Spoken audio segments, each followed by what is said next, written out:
Bismillahirrahmanirrahim. Assalamualaikum warahmatullahi wabarakatuh.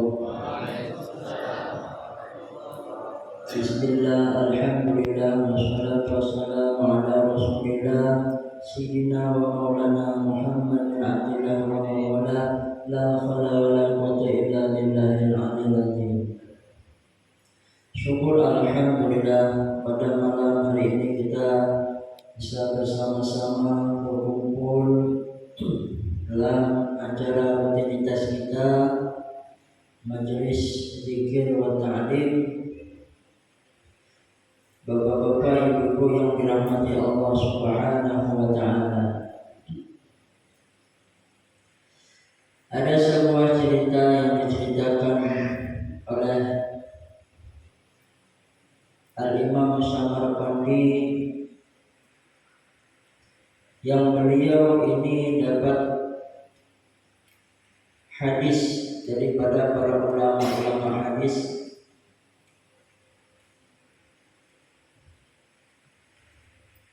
Diceritakan, nubitu telah diceritakan kepadaku, aku dapat sebuah hadis, anna ashaban nabi kanu bi manzilillahu, sahabat-sahabat Nabi berkumpul di rumah atau mereka berada di rumah mereka. Fa'asyrafa alaihim rajulun, tiba-tiba muncul seorang laki-laki. Fa'ajabahum syababuhu wa quwwatuhu, orang ini bila melihat laki-laki ini pasti semuanya kagum dengan kemudaan dia dan juga kekuatan awaknya. Dilihat potongan awaknya itu potongan orang-orang yang kuat, sehingga seorang sahabat Nabi, para sahabat Nabi ini berkomentar, mengomentari laki-laki ini. Law anna hadza ja'ala syababahu wa quwwatahu fisabilillah, jakanya jana laki-laki namun sekuat ini, seorang pemuda yang juga Nabi ini awalnya gasan perang di jalan Allah Ta'ala. Jika orang ini hakul buat perang, harap dengan sayangnya awak kuat, sayangnya awak masih kada digunakan untuk perang. Nabi mendengar yang demikian itu, kata Nabi, awama fisabilillah illa kullu man qatala aw wazza.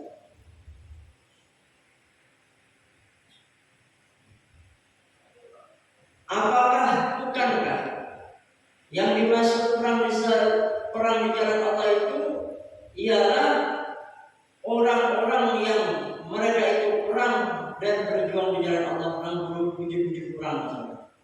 Biasa tanya Nabi bertakut, ngaranya sabilillah itu perang aja kan? Perang aja kan? Lalu Nabi mengatakan, man sa'a ala nafsihi liyu'affiha fahuwa fi sabilillah. Siapa orang yang bekerja untuk dirinya sendiri demi menjaga agar dia tidak minta-minta kepada orang, itulah orang yang berjuang di jalan Allah. Jadi tulak aja gawian asalnya halal, niat supaya tidak mengemis orang lain, itu adalah seorang pejuang di jalan Allah Ta'ala. Wa man sa'ala ala walidayhi liyu'afiyahuma fahuwa fi sabilillah. Siapa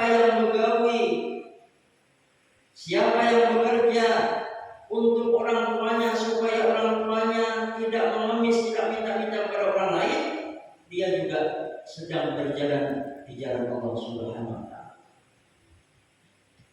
Wa man sa'ala ala iyalihi, siapa yang bekerja untuk anak istrinya demi menjaga supaya anak istrinya tidak mengemis kepada orang lain, dia juga sedang berjalan di jalan Allah Subhanahu wa ta'ala. Nah, lalu Nabi mengatakan, wa man sa'a mukassiran fa huwa fi sabili syaitan. Orang yang bergawi tujuannya supaya menumpuk-numpuk harta aja, banyak harta tapi anak ini kelaparan, banyak harta tapi anak ada di ragu di jalannya syaitan.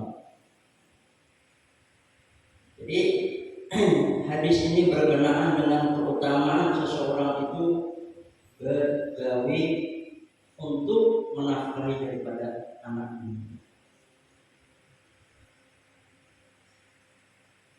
Diceritakan adalah Sabit Al-Bunani.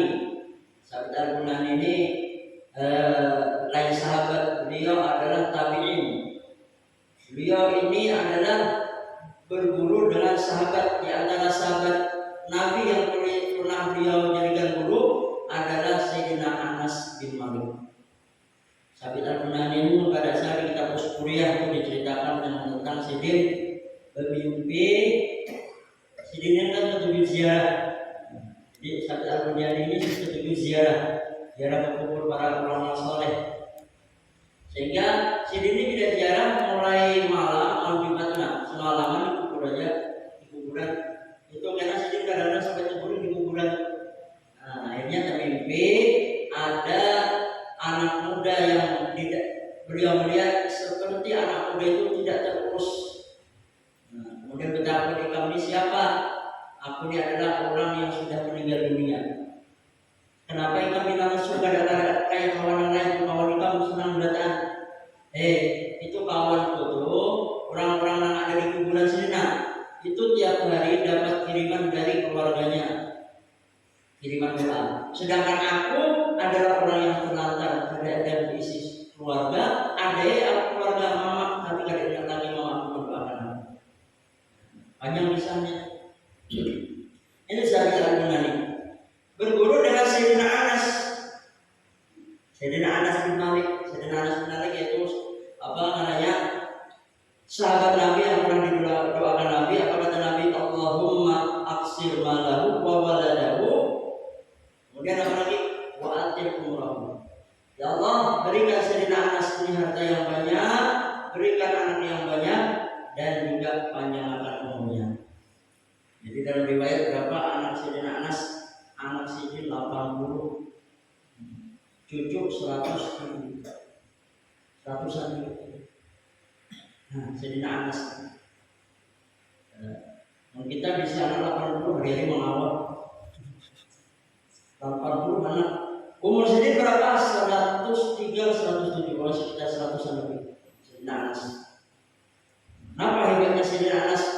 Hidupnya penuh dengan keberkahan. Gawian Sayyidina yang paling utama adalah berkhadam Nabi, melayani Rasulullah. Dan kedua, Sayyidina Anas bin Malik. Sayyidina Anas bin Malik. Ada sedikit berisi apa ngarannya paman, ngarannya Anas juga, ngarannya Anas bin Nadir. Kan Sayyidina Anas bin Malik, Malik bin Nadir. Anas bin Nadir pamannya Sayyidina Anas, nang meninggal di perang Uhud. Nang waktu meninggal ada nang binadu ini jasad siapa? Kenapa? Karena ada sekitar 70 tusukan panah, 80 sabetan pedang yang ada di awak Sayyidina Anas bin Nadir. Jadi kalau binadu lagi, kenapa karena yang dimutilasi ya? Habis beratan awak tadi. Nang binadu ada saudara Sayyidina Anas meminadui bahwasanya ini adalah saudara. Jadi Sabit Al-Bunani pernah dapat hadis daripada Sayyidina Anas bin Malik. Ujar Sayyidina Anas, wahai Sabit Al-Bunani, aku pernah mendengar Rasulullah SAW bersabda, Inna Allah Azza wa Jalla qad dhamina dinal abdi idza istadada bi salasati. Allah Ta'ala akan menjamin hutang seorang hamba apabila dia berhutang cuma dengan 3 sebab ini. Arti menjamin di sini umpama kadang kamu membayar, Allah membayarkan. Sampai mati Allah membayarkan. Caranya kayak apa Allah membayarkan? Ada cara macam-macam Allah membayarkan. Jadi bila berhutang kita dengan 3 urusan ini, jangan ragu-ragu langsung berhutang orang proposal lagi. Yang pertama adalah min kibalin nikah makhfatal fujur. Dia berhutang karena hendak nikah, kada bisa duit, karena berzina. Kepada orang kita orang bahaya. Ada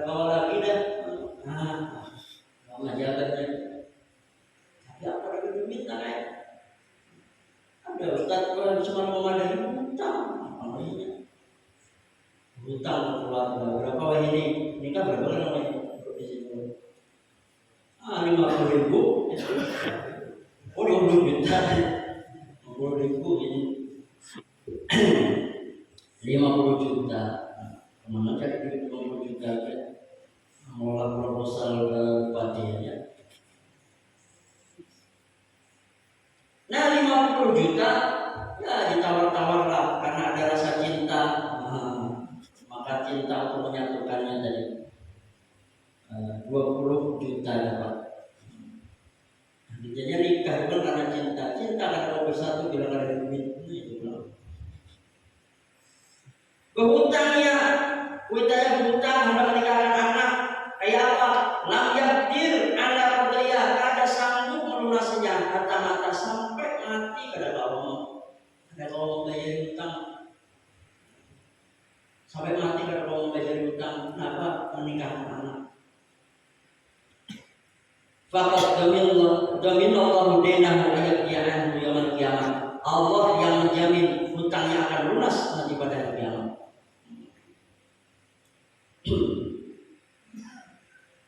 Macam-macam syarat-syarat nikah ini. Dunianya minta syarat bila datang ke rumah harus berfortuner. Bila datang harus bersatria macam-macam. Anaknya pintar, ini 5 juta dapat. Karena 5 tahun kemudian tiba-tiba hanya mengungut melunasi ada masalah.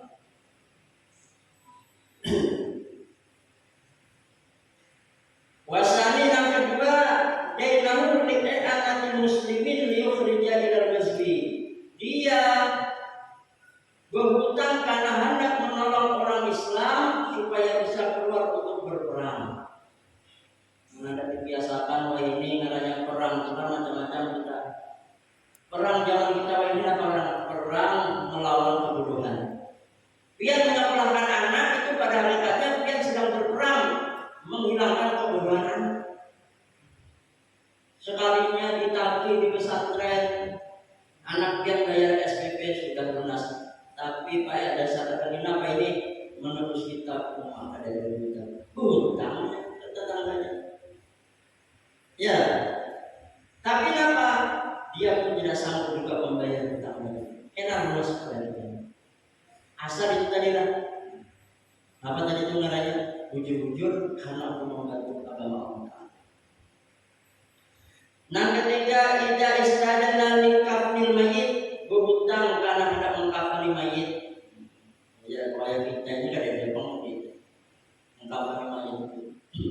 Memang kain sangat sulit untuk ditemukan. Makanya sahabat Nabi siapa namanya? Mus'ab bin Umair. Mus'ab bin Umair itu sahabat Nabi mirip dengan Rasulullah cara berdakwah, namanya Mus'ab bin Umair tidak ada salah. Itulah sahabat Nabi yang dikirim Nabi ke Madinah sebelum Rasulullah pergi ke Madinah. Sahabat yang luar biasa. Tapi ketika meninggal dunia, Mus'ab bin Umair ini padahal dipercayai benar Nabi kita berdakwah ke Madinah sebelum aku ke Madinah, berdakwah dia di Madinah.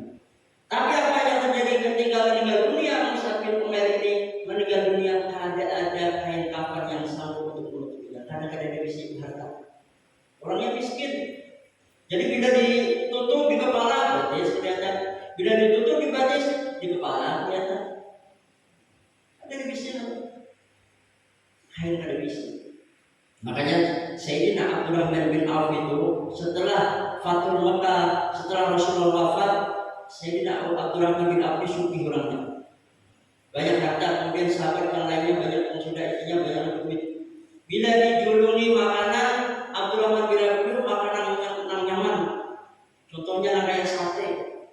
Sate apa namanya kambing dijulungi. Menangis Abdurrahman bin Auf tidak mau makan. Kenapa bila Abdurrahman bin Auf kamu tidak mau makan? Ujar Abdurrahman bin Auf, aku kelihatan Mus'ab bin Umair, seorang sahabat Nabi yang sangat dicintai Rasulullah, tapi meninggal kain kafan pun tidak ada kawan untuknya, ada bisi kain kafan. Sedangkan aku sekarang jangankan kain kafan, sate aja mau makan, tidak tahan kalau jadi makan. Yang hebatnya daripada Mus'ab bin Umair. Nah tiga ini tadi. Kemudian setelah Sabit Al-Bunani pergi, Sayyidina Anas sudah meninggal dunia, dia pergi dengan seorang ulama besar, bilang ke rumah ulama besar namanya Hasan Al-Basri. Wahai Sayyidina Hasan Al-Basri, ulun berguru dengan Sayyidina Anas bertahun-tahun dan ulun ada bertemu hadis, diberi hadis yang tadi disebutkan tadi. Ujar Sayyidina Hasan Al-Basri, kabiro Anas wa du'afa wa nasiya. Guru pian namanya Sayyidina Anas itu sahabat Nabi yang luar biasa. Tapi karena usia, jadi beliau itu ada dan ada ingat menyampaikan hikam. Hadisnya itu sebetulnya ada 3. Nah Allah Ta'ala jamin bila orang itu berhutang, Allah yang akan membayarnya. Ada 3 itu, ada dan tinggal lagi 1. Bahkan ujar Sayyidina Hasan Al-Basri, wal afdal min dzalik, bahkan itu yang lebih utama daripada yang 3 tadi. Oh, karena itu aku rugi. Makanya kita tuh tradisi orang-orang dari itu kayak itu bilang menuntut itu. Jadi dari guru sini kita dapat, guru situ lagi dapat terus. Karena guru kita itu pengetahuannya itu terbatas. Mungkin yang lebih ada guru dan lain sebagainya. Jadi alangkah baiknya kita tuh berguru banyak guru asal sama kita. Nah, kalau hadisnya tuh ujar Sayyidina Hasan Al-Basri 6 keempat, 6 ini lebih utama lagi apa? Yaitu adalah rajulan istadana liyunfiq ala iyalihi wajtada ala qadihi, yaitu adalah seseorang yang berhutang hendak memberi makan kepada keluarganya dan dia berusaha betul untuk membayarnya malam dia belum harta mata, ada sanggup juga membayar sampai dia mati. Biasa makan lain mengkredit sebelah motor pun usahanya. Jadi bila ada keluarga, artinya anak kelaparan dan sebagainya, sudah jangan kita putar-putar. Kadang mau membayar Allah asal itu tadi, asal 6 untuk menafkahi daripada keluarga. Lam yakun baina Rasulullahi wa baina husumah jamal. Nanti antara orang yang menghutangi dan orang yang berhutang tadi pada hari kiamat kada ada hubungan. Kalau di dalam kitab Ihya Ulumuddin itu disebutkan, karena orang yang menghutang ini tetap yang menuntut, ya Allah, si anu ada hutang sama orang, ya kan? Kemudian ditambahkan Tuhan, singkat kisahnya ditampilkan Tuhan gedung yang sangat luar biasa indahnya. Allah Ta'ala menyuruh orang yang menghutang tadi itu apa? Gedung indah. Ampun siapa itu? Ampun orang yang menukar. Orang yang menukar itu ya caranya? Caranya adalah hutangnya kawan ikam itu ikam lupakan. Artinya ikam berhitung dengan hutangnya, ikam panjang dapat. Mungkin itu lain. Nah itu cara Allah Ta'ala mengisi. Cuma sekali lagi lah 4 ini paman. Jangan beli. Menghadap mengembangkan usaha kemana ke bank berhutang itu pada masuk. Itu biar dia kena kesandar apa ada pada itu. Hendak mengembangkan usaha itu kan. Yang lain ini menikahkan anak karena takutan, apalagi zaman baik ini kita zaman fitnahnya. Pemerintah menyuruh kita umur berapa 21, laki-laki 20 pindah. Tapi ada sedikit dari kawalan ulun aja rata-rata anak yang berubah umur 17, umur 18 itu kawin. Kenapa namanya kawin gantung? Ada juga kawin bergantung. Gunakan secara hukum agama masuk. Cuman kita bila sudah masuk umur 20 diurus di pemerintahan, di KUA. Jadi artinya nah hal yang itu asal kita lihatnya yang baik, maka Allah Subhanahu wa Ta'ala akan memberinya. Jamaah yang dimuliakan Allah Subhanahu wa Ta'ala, demikianlah kelebihan kita. Nah, kata Allah Ta'ala memberikan kita anak banyak, berikan Allah kepada kita apa lagi sebenarnya tanggungan yang banyak dan sebagainya. Asal kita lihat billahi ta'ala, Allah Ta'ala akan memudahkan seluruh urusan kita. Kita lapar kepaluhan bahasa kita yang mencari rezeki, maka titisan daripada paruh kita itu Nabi menganggap itulah titisan dosa-dosa yang gugur di dalam diri kita. Nah demikian yang perlu saya sampaikan. Assalamualaikum warahmatullahi wabarakatuh.